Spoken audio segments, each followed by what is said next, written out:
Hello माँ। मैं राजू बोल रहा हूँ। कैसी हो माँ? मैं ठीक हूँ बेटे। ये बताओ, तुम और बहू दोनों कैसे हो? हम दोनों ठीक हैं माँ।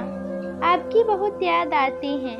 अच्छा सुनो माँ, मैं अगले महीने इंडिया आ रहा हूँ तुम्हें लेने।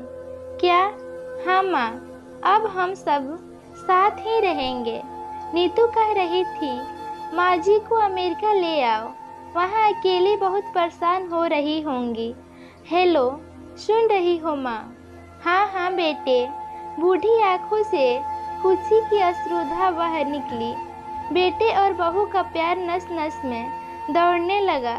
जीवन के 70 साल गुजर चुकी सावित्री ने जल्दी से अपने पल्लू से आंसू पोंछे और बेटे से बात करने लगी।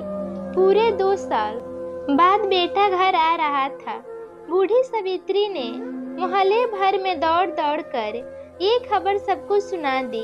सभी खुश थे कि चलो बुढ़ापा चैन से बेटे और बहू के साथ गुजर जाएगा। राजू अकेला आया था।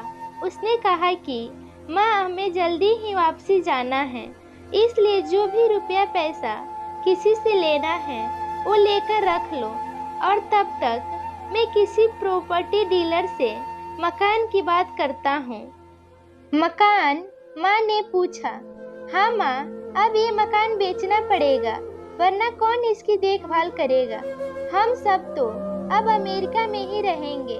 बूढ़ी आंखों ने मकान के कोने कोने को ऐसे निहारा जैसे किसी अबोध बच्चे को सहला रही हो। आनन फानन और औने पौने दाम में राजू ने मकान बेच दिया। सावित्री देवी ने वो जरूरी सामान समेटा जिससे उनको बहुत ज्यादा लगाव था। राजू टैक्सी मंगवा चुका था।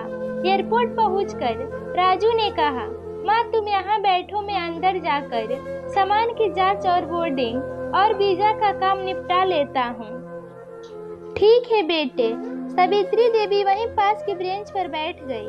काफी समय बीत चुका था। बाहर बैठी सावित्री देवी बार बार उस दरवाजे की तरफ देख रही थी जिसमें राजू गया था, लेकिन अभी तक बाहर नहीं आया। शायद अंदर बहुत भीड़ होगी, सोचकर बूढ़ी आंखें फिर से टकटकी लगाए देखने लगती। अंधेरा हो चुका था। एयरपोर्ट के बाहर गहमा गहमी कम हो चुकी थी। माँ जी, किससे मिलना है? एक कर्मचारी ने वृद्धा से पूछा। मेरा बेटा अंदर गया था टिकट लेने, वो मुझे अमेरिका लेकर जा रहा है, सावित्री देवी ने घबराकर कहा। लेकिन अंदर तो कोई पैसेंजर नहीं है।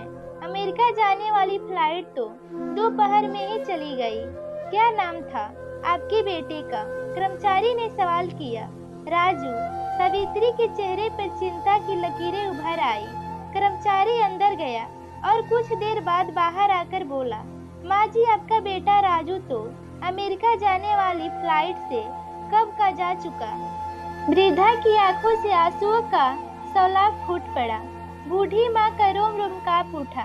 किसी तरह वापसी घर पहुंची, जो अब बीत चुका था। रात में घर के बाहर चौतरे पर ही सो गई। सुबह हुई तो दयालु मकान मालिक ने एक कमरा रहने को दे दिया। पति की पेंशन से घर का किराया और खाने का काम चलाने लगा। समय गुजरने लगा। एक दिन मकान मालिक ने वृद्धा से पूछा, माँ जी, क्यों नहीं आप अपने किसी रिश्तेदार के यहाँ चली जाएं?